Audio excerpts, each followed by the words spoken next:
اور پھر کیا ہوا کہ آج نوبت یہاں تک آ گئی ہے کہ ہمیں کہنا پڑتا ہے وہ معزز سے زمانے میں صاحب قرآن ہو کر اور ہم خار ہوئے دنیا میں تارک قرآن ہو کر. آج پھر جب مسلمانوں نے آج سے کئی صدیاں پہلے قرآن پاک سے منہ موڑا، قرآن پاک کو اوپر سے کچھ ڈالا، قرآن پاک کے سبب کو بھلایا، تو پھر دنیا کے اندر مسلمان شکست خوردہ ہو گئے. میری طرف توجہ کیجیے، آپ کی باتیں کرنا چاہتا ہوں. پھر دنیا کے اندر وہی ظلم کے اندھیرے چھا گئے.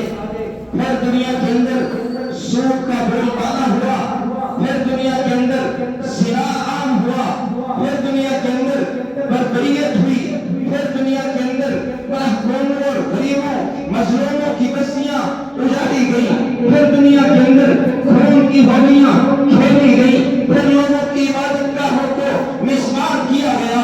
پھر دنیا کے اندر ایسا نظام بدلا کہ دنیا کے اندر جس کی لاٹھی اس کی بھینس والا قانون بن گیا.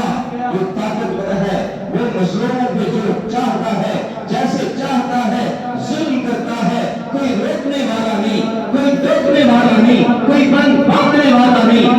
اور آپ آج اگر آپ مسلمانوں کی نجی، انفرادی اور ان کی اپنے ملکوں کی حالت کو دیکھیں تو یہاں بھی یہ بڑی بری حالت کا شکار ہیں.